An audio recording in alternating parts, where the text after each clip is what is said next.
Hi all, and welcome back to Let's Play Megaman Zero 2. Last time we defeated the Golem Trio, and rescued our rather flamboyantly dressed commander after an unfortunate outcome to his Operation Righteous Strike. Immediately afterward, we discovered that a bomb was en route to the Resistance base, so we're on our way to intercept. See you there.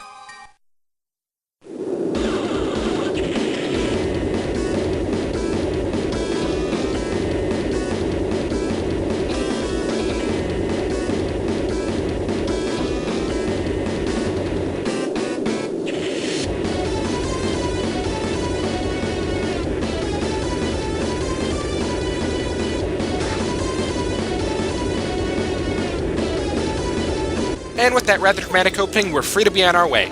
This thing we're currently standing at is called a Tento Lancer. They are heavy units in the Neo-Arcadian Air Force, and they are also complete butts.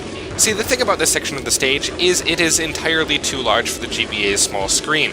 These things will often be half or entirely cut off because of the size limitations, and this means that sections like this are basically impossible to do on your first try. If you were to take a leap of faith off there, you would have just plummeted to your death. You basically have to memorize this entire section if you want to get through. Moreover, the enemies will shoot you from off-screen, and you will be unable to do a thing about it. If you were to get hit in midair between the ships, as is wont to happen, you'll fall down to your death, and probably curse at your game quite a bit. It's really poorly designed, and it's just not enjoyable at all, is what I'm saying. Using the shield boomerang makes it a lot easier because you can jump without fear of being sniped, but it's still rather inconvenient seeing as you can't dash jump as easily. This thing is another Tento Lancer, but it's orange. It's obviously designed to be a ladybug, and it is our mid-boss of the day. It's weak to the ice chip, and I could honestly take it down really quickly with either the active forms jumping rolling slash or the ice chip, but I'm taking a bit of time with it. It only has 2 attacks, shooting missiles like that and using fire bombs. Just have to jump over the missiles or, stay under the Tento Lancer if you want to dodge it. We just gained a Z-Saber skill up there that allows us to charge our saber at long last. There's the attack, in case you wanted to see it. It's extremely powerful.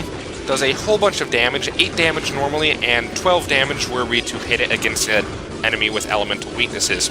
All in all, it will make bosses significantly easier. Grinding these guys a bit because I want to pick up as many pickups in the stage as possible. Reason for that will be coming up shortly. The way the sound effect of rushing wind ceases the moment you fall down that ladder and enter the interior of the ship has always been a little touch I've loved. These electric generators control those laser walls. Shooting them will destroy them, although they will respawn after a certain amount of time. However, you can extend your time by using an elemental chip against them, which will prevent them from destructing until the elemental effect runs out. Using that, you're able to get up here. It's a secret alternative route. You don't have to take it, and we'll be seeing where the other route takes us shortly. But if we hadn't taken this, we wouldn't have been able to see our lovely friend, the Golem Type E, once again. Hello and goodbye. The charged saber slash is really quite time efficient. Our reward for that is a single Cyber Elf. Nice enough. This room's a bit annoying, seeing as if you fall down, it's really kind of difficult to predict when those things are going to shoot, and I've more often than not been hit on the way down. I simply got lucky in that case. Going up here, those would normally be protected by lasers, like so. We went there for the Cyber Elf, but normally that door you can just barely see at the top of the screen would be where we would come through had we not taken the alternative route. This section is a little bit fussy with how much time it gives you. Gotta be very careful, and the enemies are specifically placed to prevent you from getting through fast.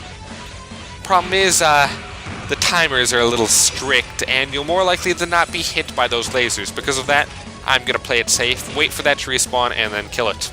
This one's a bit hard, you probably won't get it first time, but yeah, the generator's sequestered up there, and thankfully we're able to slash through walls, which means we get the Cyber Elf and prevent ourselves from getting damaged. Gonna preemptively switch to the shield boomerang because I know what's coming up.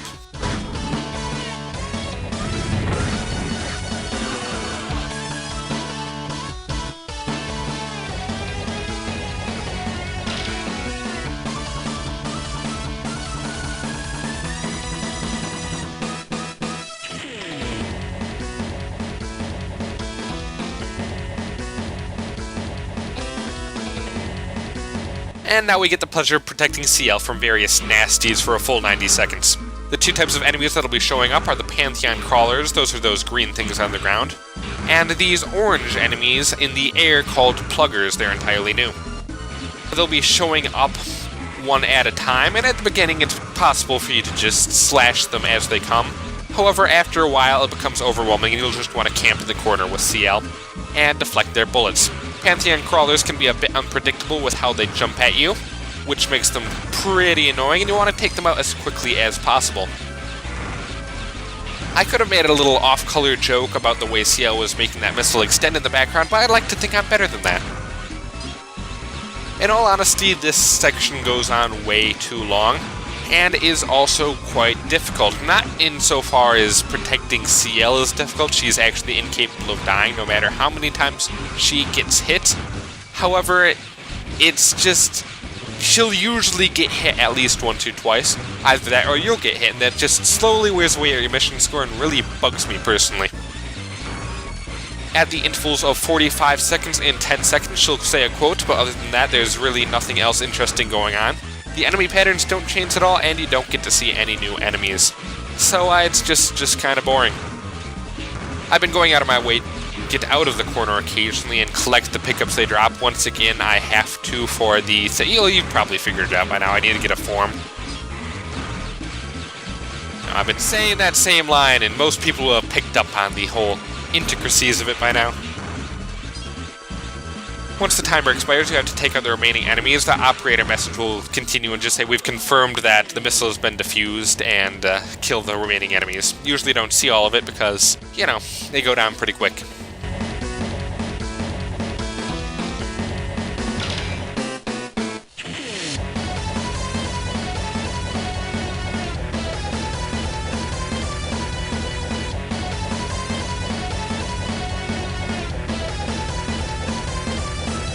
And so, due to easily foreseeable plot excuses, we get the pleasure of traversing a bit more stage. Almost done, though. And now you see the purpose of that other door from before. The dashing rolling slash is really quite convenient for taking out these containers. Each of them contains a pickup. It can be random, either a health pickup or an E-crystal pickup, whereas those long containers contain 4 things for you. You'd think that the bigger boxes would, have more than just one. But what do you do? This is the primary reason I'm going for the form I am going for, because you can get quite a few pickups in a very short amount of time from these things.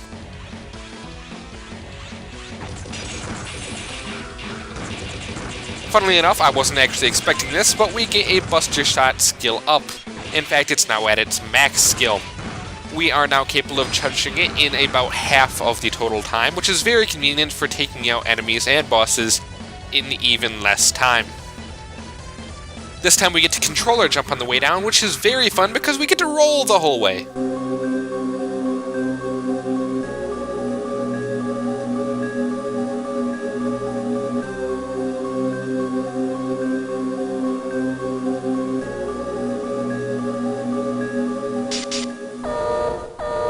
Kuagust Ankus is actually a little annoying, to be honest. He's designed after a Kuagata, or a stag beetle, and is the brother reploid of a boss from the first game named Herculeus Ankus. He tends to dash around quite fast across the stage. When he does so, he'll do it 3 times in a row. If he grabs you, he'll continuously chomp on you for damage until you struggle out. He'll also spin his head to create vortexes. If you get captured, he'll chomp you for massive damage, and you cannot escape from that one. This laser attack has quite a few variations requiring different methods of dodging. This is its EX skill called Spinning Blade. There are a couple methods of dodging it, but they're all kind of hard. My preferred method uses the Chain Rod. If you hit him at just the right instant, he'll be deflected and not hit you, however. It's quite hard to do. Usually you'll miss and you won't go high enough and you'll just get hit. If you try to jump over him, you'll just hit the electric sparks behind him, and to be honest, it's just something that gives me a lot of trouble. He's weak to the ice chip though, and you can stun lock him for many of his moves, including his EX skill if you hit him early, which means you can potentially get through this unscathed. Pretty hard to figure out, though. Gave me a lot of trouble back in the day.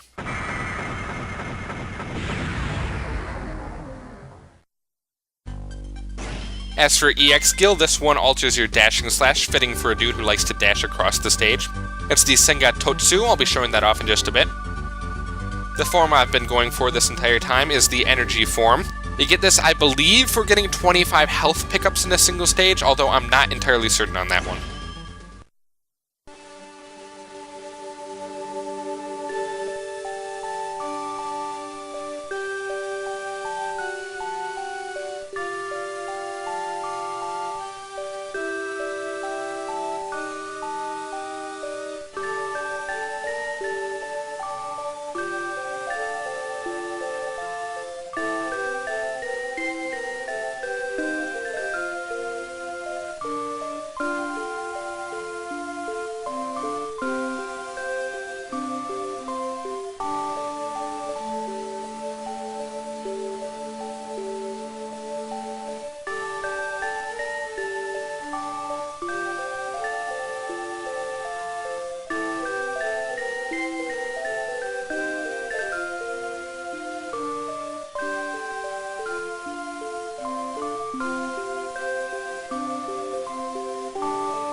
And with that, the first half of the game comes to a stunning conclusion.